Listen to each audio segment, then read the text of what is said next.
When the Galactic Council first encountered humans, they were baffled. The representatives from Earth stood before them, unarmed, while every other species brought their mechanical marvels and combat drones. There was a certain arrogance to it, the ambassadors thought, or perhaps foolishness.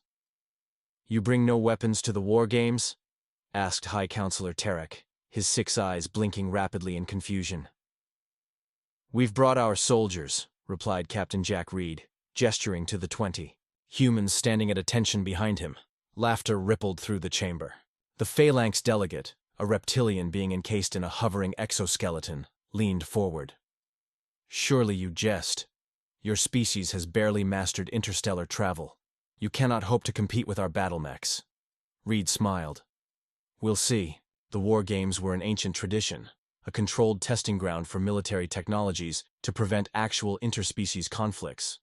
For centuries, each race sent their most advanced unmanned combat systems to face off in simulated battles.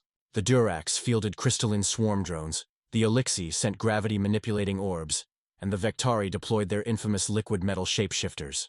Each species had spent generations perfecting machines that could fight their wars. Humans, however, were newcomers. Earth was classified as a death world by Council standards, a planet with extreme gravity, dangerous atmospheric conditions, and aggressive native life. Most species couldn't survive on Earth without extensive protection.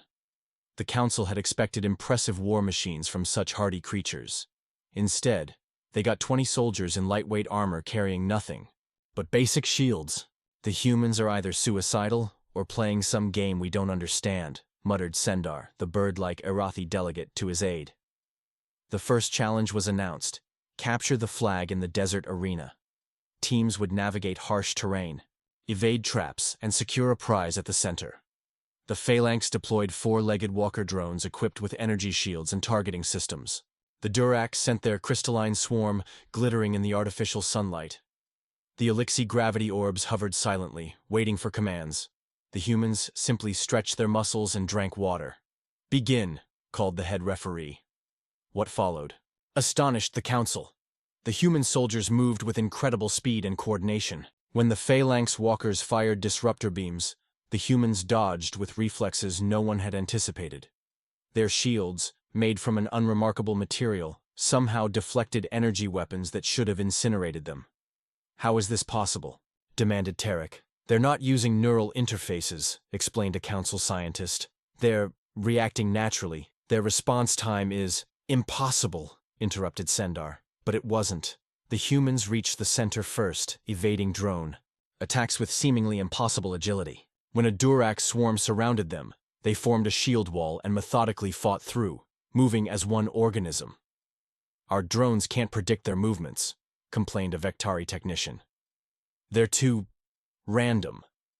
Reed watched from the command center, nodding slightly. "We've been fighting each other for thousands of years. We know how to adapt." As the humans secured the flag, carrying their wounded comrade who had taken a hit from a Phalanx walker, the Council members whispered among themselves. "Perhaps we were too quick to dismiss these Deathworlders," said Tarek. Reed smiled. "This is just the beginning." The second challenge was an underwater arena, a vast pressurized chamber filled with simulated ocean. Most species sent aquatic drones or submersibles. The humans simply donned breathing apparatus and dove in. "They'll be crushed," predicted Malorn, the amphibious title delegate.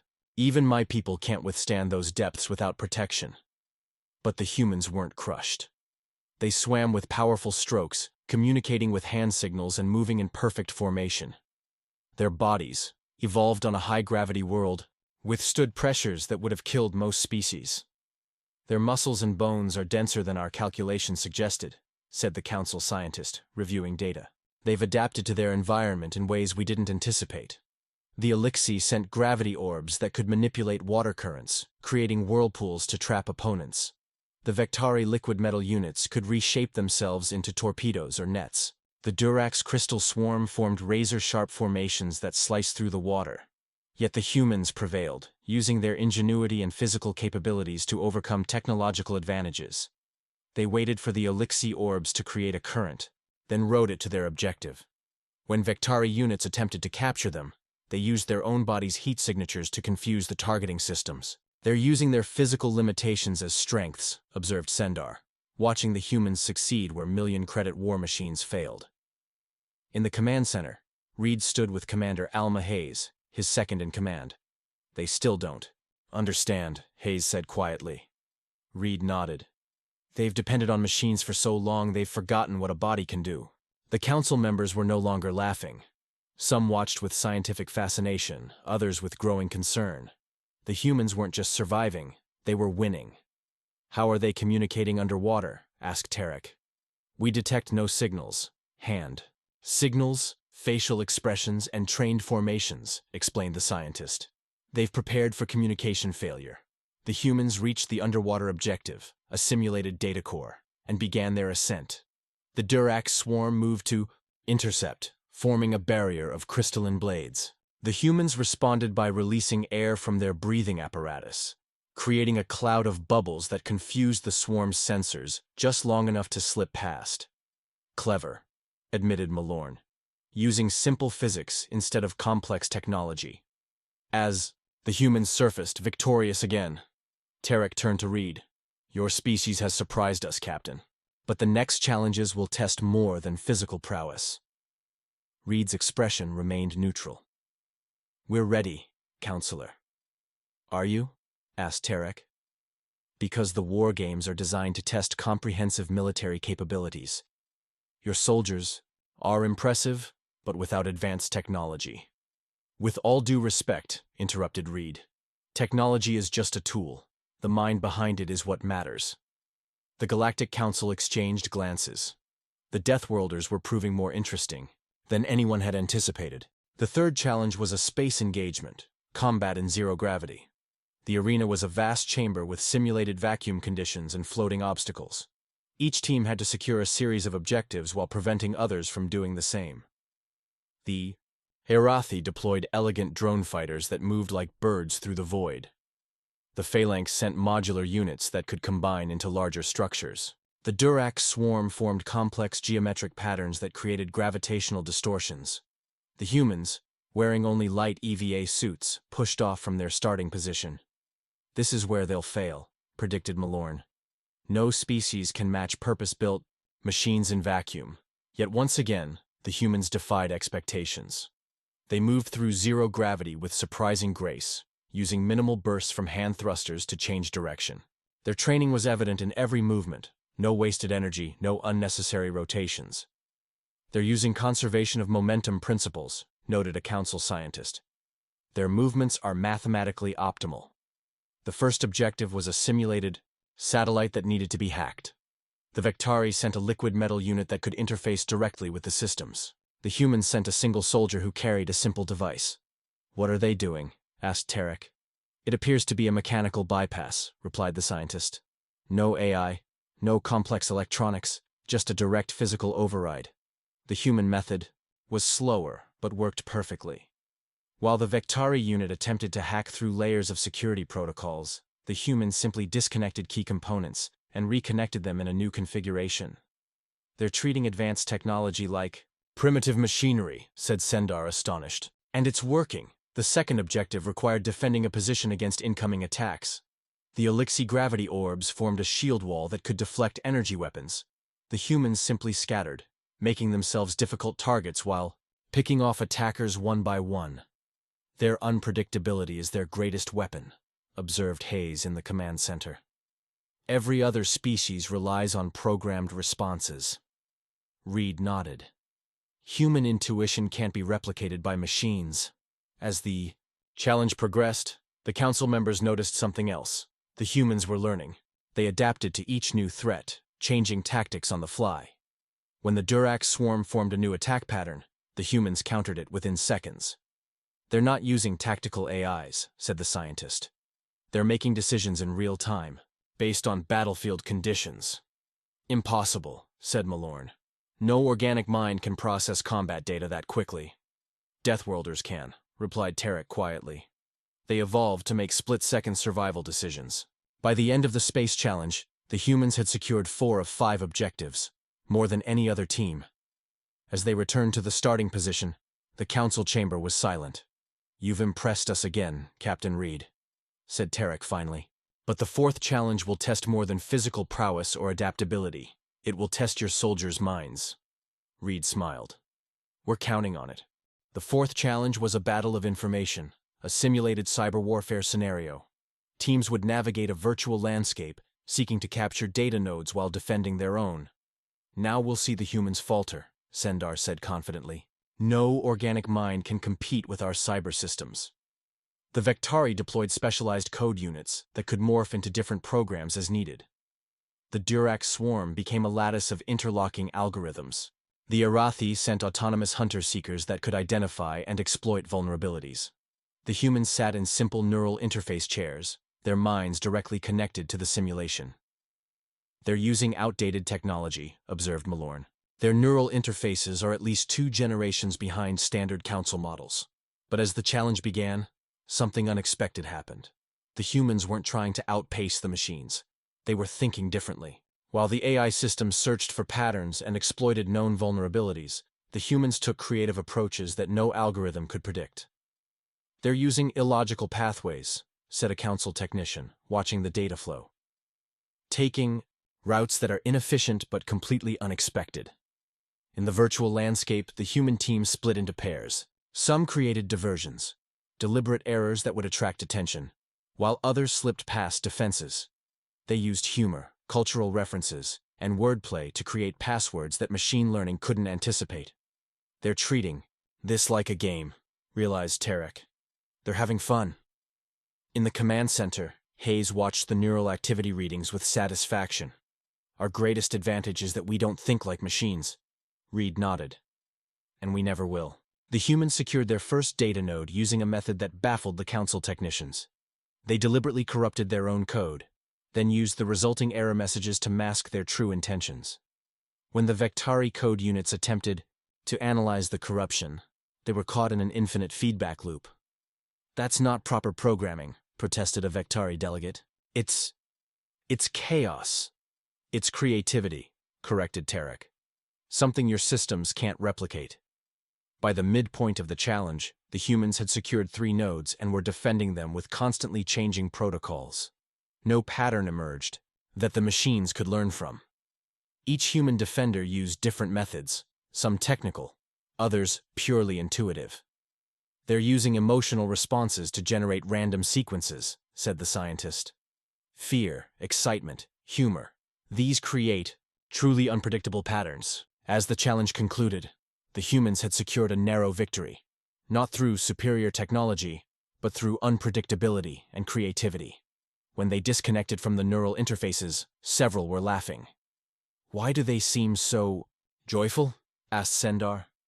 Because they're not just soldiers, replied Tarek. They're individuals. Reed met with the council afterward, his expression serious despite the victory. You're beginning to understand now, aren't you? Tarek nodded slowly. Your species doesn't separate the warrior from the weapon. You are both. And that makes you dangerous, added Malorn. The 5th challenge was a test of endurance in extreme conditions.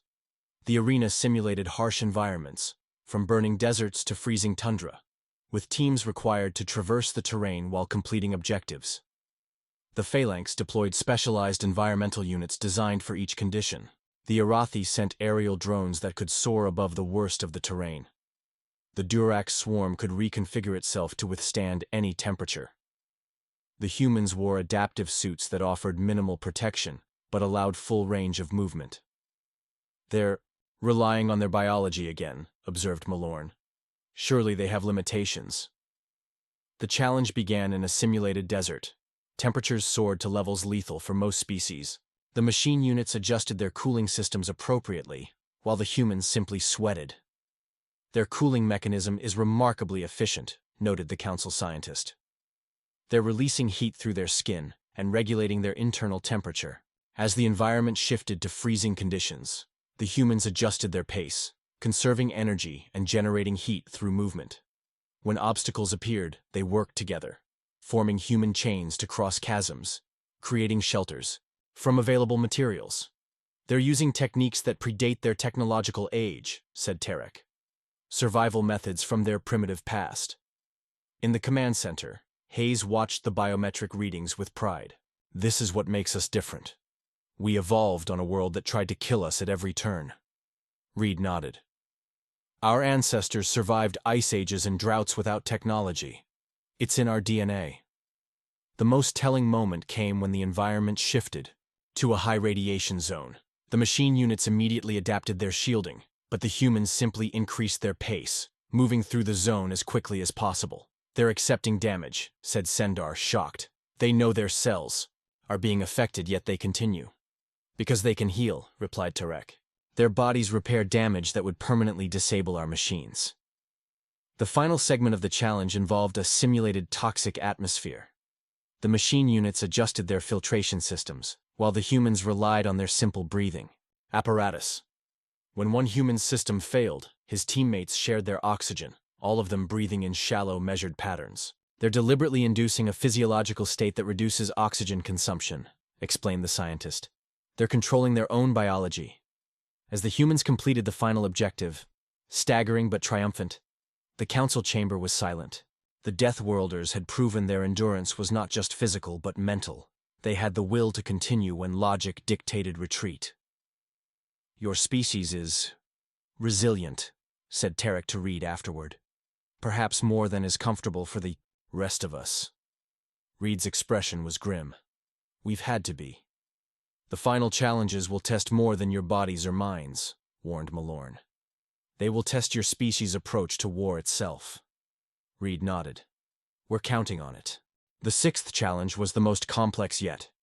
A full-scale battlefield simulation with multiple objectives, shifting conditions, and unpredictable events. Unlike previous challenges, this one required all aspects of warfare: tactics, strategy, adaptability, and leadership. The Galactic Council watched with intense interest. The humans had surprised them repeatedly, but surely they couldn't maintain their advantage in a comprehensive war scenario. This will reveal their true capabilities, said Tarek, and their true limitations. The battlefield was a sprawling urban environment with diverse terrain: buildings, underground passages, open plazas, and elevated highways. Teams needed to secure strategic points while responding to changing mission parameters. The Vectari deployed a command unit that could analyze the battlefield and direct their forces with perfect efficiency. The Phalanx used a decentralized approach with individual units making tactical decisions based on local conditions. The Durac Swarm formed into specialized groups for different objectives. The humans, however, used a hybrid approach. They had a clear chain of command with Reed and Hayes directing overall strategy, but each soldier had autonomy to make decisions based on changing conditions. They're combining hierarchy with flexibility, observed Sendar. It shouldn't work, but it does. The first phase of the challenge involved securing key infrastructure. The machine units moved with perfect precision, following optimal paths to their objectives. The humans moved unpredictably, sometimes taking longer routes that provided better cover or unexpected angles of approach. They're prioritizing survival over efficiency, noted the council scientist. Their primary concern is keeping their soldiers alive. When the simulation introduced a sudden change, a collapsed building blocking a main route, the machine units recalculated. The humans, however, barely slowed down, immediately finding alternative paths without waiting for new orders. They're operating on instinct and training, said Tarek, not programming. The most remarkable difference became apparent during complex engagements. When the Vectari units encountered resistance, they calculated the most efficient response, based on available data. When humans encountered resistance, they often used unconventional approaches, creating distractions, using the environment in unexpected ways, or employing psychological tactics to confuse opponents. They're fighting dirty, complained a Vectari delegate. They're fighting to win, corrected Tarek. In the command center, Hayes monitored the battlefield displays. They still don't understand. They think war is a game with rules. Reed nodded, grimly. Humans know better. We've learned through blood. As the challenge progressed, the humans demonstrated another unexpected advantage. They learned from their mistakes immediately. When a tactic failed, they never repeated it. When a strategy proved successful, they adapted and improved it. They're evolving their approach mid-battle, said the scientist. No AI can match that adaptability. By the final phase of the challenge, The humans had secured a slight lead. They had taken more casualties than the machine units, but had completed more objectives and held more strategic positions. "They accept losses," said Malorn. "They understand sacrifice." As the simulation concluded, the council chamber was unusually quiet. The humans had demonstrated not just physical prowess or adaptability, but a comprehensive approach to warfare that combined the best of hierarchical command with individual initiative. "Your species fights as a cohesive whole," said Tarek to Reed afterward. "Yet each soldier fights as an individual." "That's humanity," replied Reed. "We're stronger together, but we never lose ourselves in the whole." "The final challenge will test that philosophy," said Tarek. "It will test not just how you fight, but why." The seventh and final challenge was unlike any before it. The arena was a vast, open plain, with a single objective at its center: a simulated civilian settlement under attack from an unknown enemy. "This is not just a test of military capability," explained Tarek to all participants. "It is a test of your species' core values. How do you wage war when innocent lives are at stake?" The machine units deployed with precision, calculating optimal approaches to neutralize threats while minimizing civilian casualties. The Vectari units established a perimeter. The Durax swarm created a protective barrier around the settlement. The Arathi drones patrolled the airspace. The humans, however, did something unexpected. They split into two groups, one to engage threats directly, another to evacuate civilians. "They're compromising their military effectiveness," noted Malorn. "Diverting resources to non-combatants." "No," said Tarek quietly. "They're remembering why they fight." As simulated attackers approached the settlement, the machine units responded, with calculated force, precise, efficient, and lethal. The humans fought with controlled fury, drawing attacks away from civilian areas and engaging threats with focused intensity. "Look at their expressions," said the council scientist, observing. "The humans' faces. This isn't just training for them. They're emotionally invested." In the command center, Reed watched the battle unfold. "This is what they've never understood about us. We don't fight because we're programmed to. We fight because we choose to." Hayes nodded. "And we choose what we're fighting for." The most revealing moment came when the simulation introduced a critical decision point. A group of civilians was trapped in a building with multiple threats approaching from different directions. The machine units calculated the most efficient response, neutralized the greatest number of threats while accepting some civilian casualties. The humans made a different choice. A small team created a diversion, drawing the majority of threats away from the civilians. It was a suicide mission, and they knew it. The rest of the human force focused on evacuation. "They're sacrificing their own," said Sendar, shocked. "They're making a choice," corrected Tarek. "One life freely given against many taken unwillingly." As the challenge concluded, the results were clear. The machine units had neutralized more threats and taken fewer casualties. The humans had saved more civilians and completed the primary objective: protecting the settlement. The council chamber was silent as Reed and Hayes faced the assembled delegates. "You've shown us something unexpected," said Tarek finally. "Your species fights not with superior technology, but with superior purpose." Reed nodded. "Machines fight because they're programmed to. Humans fight for what we believe in." "Is that not a weakness?" asked Malorn. "Emotion clouds judgment." "It can," admitted Hayes. "But it also gives us strength you can't replicate.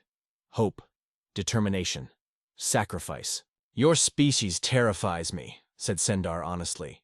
"You Deathworlders bring nothing but yourselves to war, yet that seems to be enough." Reed smiled slightly. "We bring more than that, Counselor. We bring our humanity." As the war games concluded, the Galactic Council voted unanimously to accept Earth into the Alliance. Not because humans had the most advanced weapons or most efficient tactics, but because they had demonstrated something more valuable. A species that understood both the necessity of war and its terrible cost. "All species sent machines to war," said Tarek in the final ceremony. "But the Deathworlders brought only their fists, and with them, their hearts and minds. We welcome humanity not despite their differences, but because of them." Reed accepted the formal alliance document with solemn dignity. "We come in peace," he said, but we stand ready to defend it.